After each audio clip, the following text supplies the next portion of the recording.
आना बड़ा मुश्किल हो जाता है। मतलब ये देखें कितना लेंथी होता जा रहा है। जब इसको मैं कोड के थ्रू करूंगा ना, उधर ये मैनेज करना बड़ा इजी है। यही काम कोड के थ्रू मैनेज करना बहुत इजी हो जाएगा मेरे पे, और स्ट्रक्चर सेम बनेगा, कोई फर्क नहीं पड़ेगा। ये अब आपके ऊपर है, जैसे आप उसको लेके चलना चाहते हैं।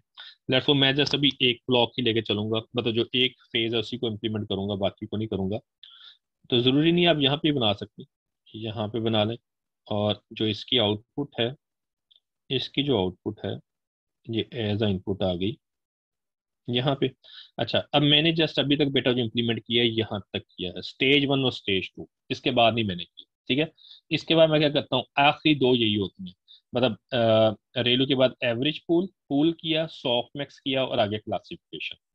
अब मैं इसके बाद ये करता हूँ इसके बाद दो लेयर ले लेता हूँ। एक मैं ले लेता हूँ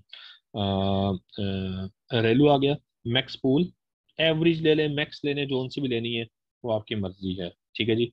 तो मैं मैक्स पूल 2D, क्योंकि 2D आ रहा है ऊपर से, तो 2D, एक मिनट भाई, ये करके फिर हम नमाज की ब्रेक करते हैं।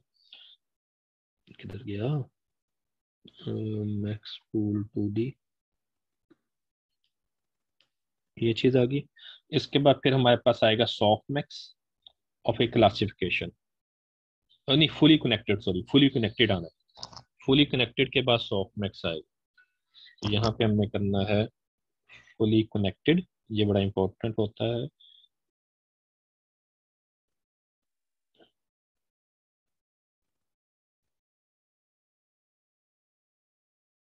देखो ये आ गया जी फुली कनेक्टेड। यहाँ पे पॉइंटर चीज है बेटा जी, फुली कनेक्टेड यहाँ पे कितना साइज होगा, कोई स्टूडेंट यहाँ पे कितना साइज होगा, जो मेरी प्रॉब्लम है जो हमने वो फ्लावर वाली की थी, यहाँ पर क्या आएगा, 2 होगा सर। 2 होगा। ये जरूर चेंज करना है, बाकी सेटिंग चाहे ऑटोमेटिकली रखे, मुझे कोई कंसर्न नहीं है। ये चीज है, यहाँ पे 2 होगा आपकी प्रॉब्लम के अकॉर्डिंगली। अच्छा, अब उसके बाद हम फुली कनेक्टेड के बाद सॉफ्ट मैक्स यूज करते थे। इसके बाद आ जाएगा सॉफ्ट मैक्स, ये आ गया जी।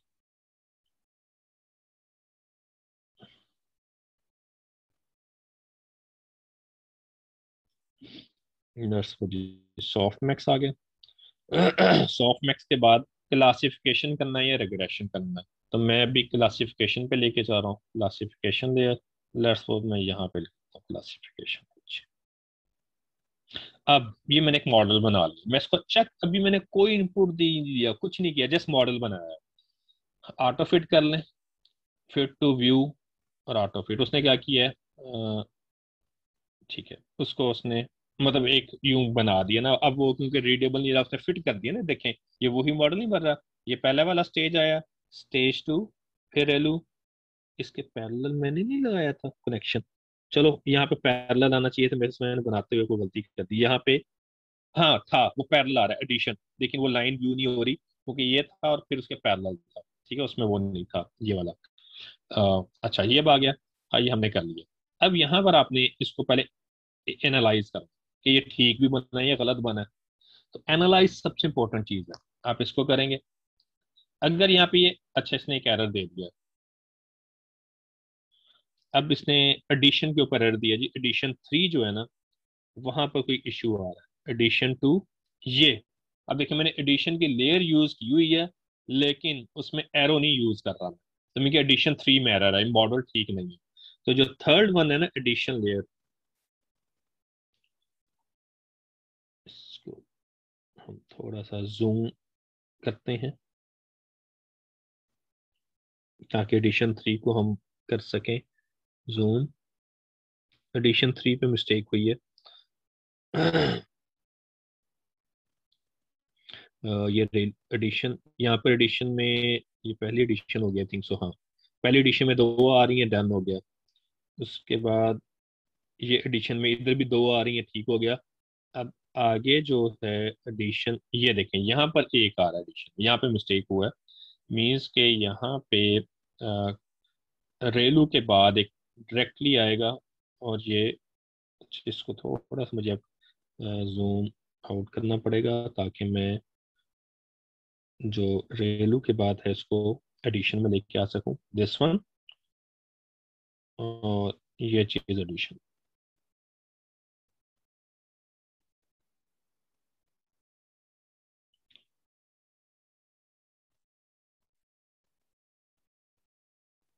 अब ये ठीक होगा, ठीक है जी।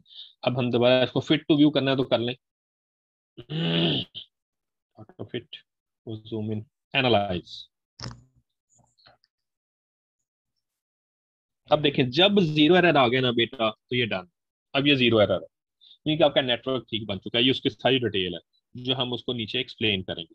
अब इस पे मैं वही इमेज डाटा सेट को लेके चलता हूँ क्विकली, जीयूआई जो हमने लास्ट टाइम किया था। इंपोर्ट डाटा, इंपोर्ट डाटा में आके यहाँ से आपने वो ब्राउज करना है। ट्रेनिंग जी आरजीबी था मेरे पास, यहाँ पे हम आते हैं ट्रेनिंग आरजीबी, ये वाला है। सिलेक्ट फोल्डर, ये हमने कर लिया। अच्छा ये होता है कि अगर आप समटाइम होता है ना गाड़ी है तो आप ये कहते हैं जी कि अगर वो 30 एंगल पे भी रोटेट है तो उसको वो नंबर को रीड कर ले। अगर वो इतने परसेंट श्रिंक है ये तो उसको भी रीड कर ले। तो उसके लिए आप रोटेशन ऑगमेंटेशन इसको हम कहते हैं, ये रोटेशन डिग्री वगैरह भी आप उसमें कर सकते हैं। वो आपकी मर्जी है, अगर करना चाहते हैं तो just reflection X axis Y axis कितनी रोटेशन देनी है, -90 से 90, -1 से 2 और वट एवर। अभी मैं नहीं लेके चल रहा, पर्सन टाइप वैलिडेशन के लिए मैं 30 ले रहा हूँ, आप कम ज्यादा कर सकते हैं। नेक्स्ट किया, अभी वो मुझे उसके शो कर देगा, इंस्टेंसी शो कर देगा डाटा के। ये जी पहले एक के 32 हैं और एक के कोई 34 हैं, ये उसने बता दिया। 34 32 आ गया, क्लासेस 2 में मेरे पास ऑब्जर्वेशन इतनी है। ट्रेनिंग पर आ जाओ, मेन चीज। अब देखें, ये आ गया सेटिंग्स, जो मैं वहां से भी कर सकते हैं, यहाँ से भी कर सकते हैं। ये आ गया जी SGGN। अच्छा क्योंकि मेरे पास एक जीपीयू है, मेमोरी का इशू वो देगा, नेटवर्क बड़ा कम्प्लेक्स है, तो मैं वैलिडेशन इनको थोड़ा सा कम कर देता हूँ ताकि मुझे वो एरर ना दे। 5 मैक्सिमम पॉक मैं कम कर रहा हूँ, लेट्स सपोज जी 10, नहीं तो मुझे वो ना एरर दे देगा मेमोरी का। और बैच साइज मेरे पास 60 था तो लेट्स फिलहाल मैं ये कर देता हूँ। और ये हमारे पास आ गया एवरी पॉक और दिस वन। ओके, ये हमने किया दिस वन। अब हम यहाँ से हम करेंगे ट्रेन, इसको ट्रेन किया। और अब ये जो मैंने अब मॉडल बनाया है ये उसको ट्रेन कर रहा है। आप इसको ट्रेन किए बगैर भी एक्सपोर्ट कर सकते थे, ठीक है जी। एरर आ गया जी, एरर किस चीज का है जी? Mini batch size. अच्छा, उसको हमें रिड्यूस करना पड़ेगा क्योंकि वो मेमोरी का इशू दे रहा है। मिनी बैच साइज को कम कर देते हैं हम। मिनी बैच साइज को हम कर देते हैं 12, और इसको हम करते हैं ट्रेन।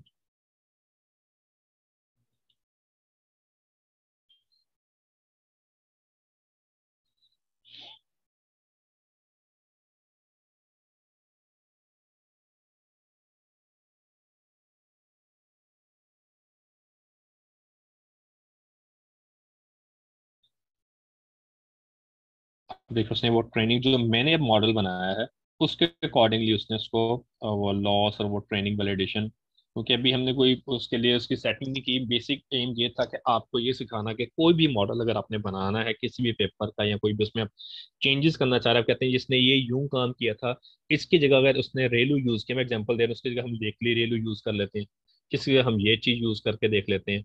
तो ये वो यूं आप इस चीज को लेके चल सकते हैं। इसके बाद इसको एक्सपोर्ट करेंगे और वो इसका कोड भी जनरेट कर सकते हैं जो हमने लास्ट टाइम किया था। ठीक है जी, ये अब इसकी ट्रेनिंग वो चलेगी, ये कोई 50 आइट्रेशन तक चलेगी, 10 इपॉक्स तक। और फिर जो भी इसके रिजल्ट्स होंगे वो उसको, अब ये ब्लैक वाला वैलिडेशन है और ब्लू वाला ट्रेनिंग को लेके चल रहा है। और उसको 30 और वो हमने किया था, अगर वहां पे मैं वो ना करता तो जस्ट वो ट्रेनिंग को शो कर रहा था, उस चीज को ना करता होता। यहाँ तक कोई कंफ्यूजन हो जाएगा, कोई भी मॉडल है उसको कैसे लेके चल, यहाँ तक क्लियर है जी। ये जो हमने मॉडल बनाया है ये हमने वो नाम मैं भूल जाता हूँ, that is known as the residues. Residue, sorry हाँ रेजिड्यू, ये लिखा भी हुआ है रेजिड्यू लर्निंग। ये देखिए, ये रेजिड्यू लर्निंग का कंसेप्ट है कि आपने एक वेट और रेलू में से गुजार के एक आ रहा है, मतलब f(x) और एक डायरेक्टली x, जहां भी ये कंसेप्ट आएगा ना वो रेजिड्यू लर्निंग कहलाएगा। ये आपने याद रखना, ये जहां भी ये चीज आ गई वो रेजिड्यू अभी लर्निंग। स्टेज 2 तक बनाया है ना इसको, 3 4 और 5 नहीं हमने बनाया। जस्ट स्टेज 2 तक बनाया है, और क्योंकि ना जीयूआई के थ्रू ये स्टेजेस बनाना बड़ा मुश्किल है, लेकिन जब मैं इसको कोड के थ्रू करूंगा ना, कोड के थ्रू इसको बनाना बड़ा इजी है। बिल्कुल। अभी मैं कोड के थ्रू इसको बनाना भी सिखाता हूँ उसके थ्रू, और ये सेम उसको लेके चलेगा, वो हो जाएगा। आप इसको एनालाइज भी कर सकते हैं। तो अब इसमें आपने, अच्छा एक चीज और, जब नेक्स्ट टाइम आपने आर्टिकल लिखने हैं ना, उसमें कुछ चीजें आपने हाईलाइट जरूर उस इस पैटर्न पे लेके चलो। पहले तो आपने इंट्रोडक्शन बताया जो भी बताना था। सबसे इंपॉर्टेंट चीज, लिमिटेशन हाईलाइट करें रिलेटेड वर्क की। तो ये काम आप पहले नहीं है जो यूनिक नहीं है जो पहले ये काम कर रहे हैं। पहले भी जो भी प्रॉब्लम होगी आप पहले तो नहीं है जो उसके ऊपर कर रहे हैं। ठीक है, अगर तो है तो फिर तो वेल एंड गुड। लेकिन अगर उससे पहले काम हो चुका है तो यहाँ पर आपने जो एग्जिस्टिंग वर्क है उसकी लिमिटेशन बतानी है कि उसमें भाई, क्योंकि हम कंपैरिजन भी तो डाल रहे होते हैं ना प्रीवियस पब्लिश अप्रोचेज के साथ। जो कंपैरिजन होता है इसका मतलब ये होता है कि उस प्रॉब्लम पे पहले काम हो चुका है। तो पहले उनकी आप लिमिटेशन बताएं जी कि जो रिलेटेड वर्क था उनमें ये लिमिटेशंस थी। सबसे पहला, हैंड क्राफ्टेड फीचर्स। जिस पे भी एमएल लगा है ना बेटा उस प्रॉब्लम पे, उसमें सबसे बड़ा ड्रॉबैक क्या होगा, हैंड क्राफ्टेड फीचर्स हैं, जिसकी वजह से उसकी जो एक्यूरेसी है उस पर कॉम्प्रोमाइज किया जा रहा है। सबसे बेस्ट। ठीक है, मैं अगर कोई फीचर्स भी डेटा सेट पे ब्रेस्ट कैंसर पे लगा हुआ है और आपके पास इमेजेस बेस है, तो पहला आप जो वो है प्रॉब्लम है उसको हाईलाइट करें कि उसमें क्या जी हैंड क्राफ्टेड फीचर्स थे, जिसकी वजह से वो डीप नॉलेज नहीं था और it required a deep knowledge और ये चीजें, और उसको आपने उसको कर दिया। ठीक है जी। या उसमें एक्सपेरिमेंट नंबर ऑफ क्लासेस कम थी, आपके पास क्लासेस उसकी आपने ज्यादा बढ़ा दी है, या जो भी वो चीजें थी आपने उसकी रिलेटेड वर्क की लिमिटेशन थोड़ा सा हाईलाइट करना। अच्छा, उसके बाद फिर आपने बताना है आप क्या कंट्रीब्यूट कर रहे हैं, आपकी क्या कंट्रीब्यूशन है। ठीक है, अब आपने बताया जी कि अब हमारी जो अप्रोच है उन्हीं पॉइंट्स को लेते हुए तो हैंड क्राफ्टेड फीचर्स के ऊपर नहीं चल रही। ठीक हो गया। उसमें यूज कर रहा है वो डीप लर्निंग, उसमें आपने कहा था कि वो डीप नहीं है। ठीक है जी। फर्दर फिर आपने बताया कि इसमें हमारी जो मेजर कंट्रीब्यूशन है वो ये है।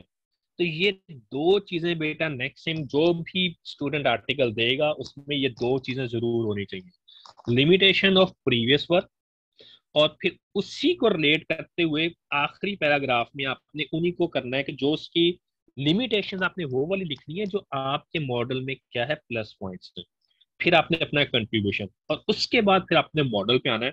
और मॉडल एक तो अब्स्ट्रैक्ट लेवल का मॉडल आ गया और दूसरा आप इस तरह का मॉडल बनाएंगे, ये चीजें। और फिर आगे जाके ये देखिए, क्योंकि यहाँ पे 5 क्लासेस थी तो ये 5 बनाई गई हैं। अगर आपकी 2 है तो आप 2 लेके चलेंगे। अब ये देखिए यहाँ पे उसने बता दिया कि स्टेज 1 पे स्ट्राइड कितना यूज किया गया, 2 किया गया। ये नीचे आके भी इसकी सेटिंग वो बता रहा होगा। अब ये देखें यहाँ पर आ जाए, अब ये उसने उसको थोड़ा सा एलेबोरेट किया है। ये चीजें आपको पता चल सकती हैं, कहाँ से पता चलेंगी, जो मैंने अभी आपको बेटा ये दिखाया था, इसका डिजाइन जो दिखाया था। ये खैर ट्रेनिंग हुई है, मैं पीछे आता हूँ, डिजाइनर पे आते हैं। या इसके लिए वो भी होता है एनालाइज, एनालाइजर। यही तो चीजें बता रहा था आपको कि भाई जी कितने के ऊपर कितनी डिमेंशन है, कितनी है, ये यही चीज नहीं आ रही थी। Convolution 1 227 into 232, batch 1 227 into this one.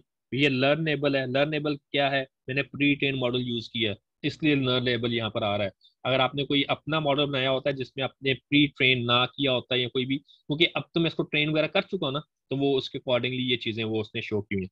अब ये जो सेटिंग्स हैं इसको पेपर में कैसे लिखा गया है, इसको ये देखें बेटा। ये लिखा गया जी कि ओरिजिनल रेस्टनेट, इसने रेस्टनेट को, और जो इसने चेंज किया क्योंकि इसने रेस्टनेट को यूज किया था लेकिन उसमें कुछ लेयर्स को मॉडिफाई किया, ये जो पैरेलल ब्लॉक और वो चीजें लेके चला। अब उसको इसने बता दिए वो कि उसमें जी कन्वोल्यूशन 1 जो ओरिजिनल रेस्टनेट में थी वही इनके प्रपोज मॉडल में, कोई चेंज नहीं किया। मैक्स पोलिंग उसमें भी सेम है, इसमें भी सेम है। अब आगे आ जाओ, अब आगे इनके कन्वोल्यूशन 2 के ऊपर ये डिमेंशन है, अभी तक ये सेम चल रहा है, ये भी सेम है। ठीक है जी। यहाँ पर आके चेंज आ गया, वो चेंज क्या आया देखें।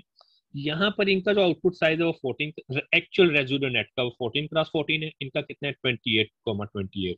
और उसके बाद ये क्या करता है, जो एक्चुअल ओरिजिनल रेजनेट है वो ये 3 पे करके उसको कन्वर्ट करके आउटपुट देता है 7x7 की, जबकि इनके पास क्या है, इन्होंने वो देखिए 5 वो यूज किया ना, 1x5 1x2, ये डेल्टा 2 और ये तो ये आपने एक टेबल बना दिया जिसमें प्रपोज मॉडल का आपने बताया जी कि बेस मॉडल के साथ जो बेस लाइन, क्योंकि आप इसमें अगर प्री ट्रेन मॉडल को यूज कर रहे हैं तो उससे क्या फर्क है, क्योंकि आपने डेफिनेट उसमें कोई चेंजेस तो की है। ठीक है, तभी आप उसको लेके चल रहे हैं, तो आपने यू स्ट्रक्चर बना दिया, उसके थोड़ा सा आपने डिस्क्रिप्शन बता दी कि उसको कैसे लेके चले। हाँ, लेकिन अगर आपने कोई नया नहीं किया, रेजनेट भी एज इट यूज किया है, तो उसकी लेयर की डिस्क्रिप्शन भी बताई जा सकती है जी कि आपने इतनी इतनी लेयर यूज की है, वो यहाँ से आपको पता चल जाएगा किस जगह से कि आपने कितनी